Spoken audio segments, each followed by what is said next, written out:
बात मॉक की तो वो सुनो। स्कैन टेक्निक सब लोग जानते हो, थम्स अप करके बताओ।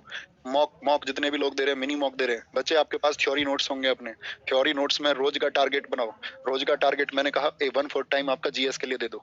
1/4 टाइम अपनी पढ़ाई का, यानी कि 10 घंटे में से आप बोलो भैया 2.5 घंटे जीएस। हाँ जी, इसमें भी बच्चे 2.5 घंटे सब सब्जेक्ट के हो गए, 2.5 2.5 2.5 और 2.5। अब आपको लग रहा है रीजनिंग तो 2.5 घंटे करने की जरूरत ही नहीं है भैया, रीजनिंग तो 1 डेढ़ घंटा काफी है। एक मॉक लगाया, प्रैक्टिस सेट लगाई, काफी होगा। तो बाकी बचा हुआ 1.5 घंटा किसको देंगे? तो जो सब्जेक्ट कमजोर है, हिंदी को क्या 2 घंटे देने की जरूरत है जीडी के लिए? आप कहोगे नहीं भैया, प्रैक्टिस सेट लगाया 40-45 मिनट का, एक मॉक लगाया 40-45 मिनट का, और आपका 15-20 मिनट में एक चैप्टर को रिवाइज कर लो। रिवाइज का मतलब है जो आपके नोट्स थे, तो यहाँ से आधा, यहाँ से 1 घंटा बचा लोगे हिंदी से, 1 घंटा रीजनिंग से बचा लोगे। ये 2 घंटे कहाँ दोगे? 1-1 घंटे बढ़ा दो ना, 1 घंटा मैथ में बढ़ा दो, 1 घंटा यहाँ पर। तो जीएस के लिए 3.5 घंटे हर रोज दो।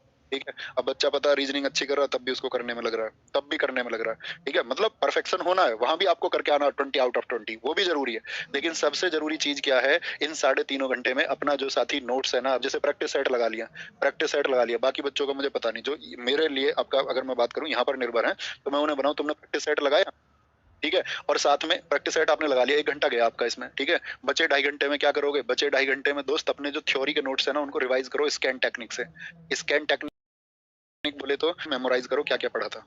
ऐसे चीजें स्थायी होंगी, और स्कोर से बिल्कुल नहीं डरना है। मैं आपको फिर बता देता हूँ, स्कोर पार करके अगर आपका बहुत अच्छा स्कोर मॉक में आ रहा है, तब बहुत खुश भी नहीं होना है। स्कोर बहुत कम हो रहा है तो डरना भी नहीं है। क्यों? दोनों बातें मैं क्यों कह रहा हूँ? क्योंकि दोस्त ये मॉक है, आपका ओरिजिनल एग्जाम नहीं है, ये असली परीक्षा नहीं है मेरे साथी। असली परीक्षा क्यों नहीं है ये? क्योंकि ये आपको सिखा रहा है कि आपकी कमजोरी कहाँ है। मैथ का ये सवाल आप बार बार गलत करते थे, ठीक है, चल के प्रैक्टिस करके इस चैप्टर को ठीक कर लेते हैं।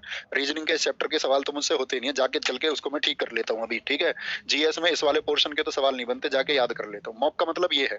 मैंने बहुत बच्चे देखे, हमेशा कहते हैं मैं मॉक को पार कर रहा था और फाइनल सिलेक्शन भैया नहीं हुआ है। बहुत सारे बच्चे मैंने ऐसे देखे, मेरे मॉक में कभी अच्छा स्कोर नहीं आया, मेरा फाइनल हो गया। तो वो आपको सिखाने के लिए, वो आपका मेन एग्जाम नहीं है साथी।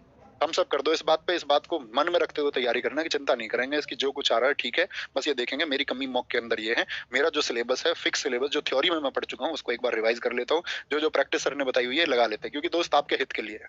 उसी से रिजल्ट बनाए। आरडब्ल्यूए ने हमेशा बच्चों को सही तरीके से गाइड किया है। यहाँ हर दूसरे तीसरे दिन स्ट्रेटजी की वीडियो नहीं आती, ऐसे पढ़ो और वैसे पढ़ो। कभी कभार हम बात करते हैं महीने 10 दिन 20 दिन में, अभी बात कर ली तो कर ली, नहीं तो आप जानते हो उसी ट्रैक पे चलो, सफलता आपकी होगी। ये मैं आपसे कह रहा हूँ। थैंक यू, नमस्ते।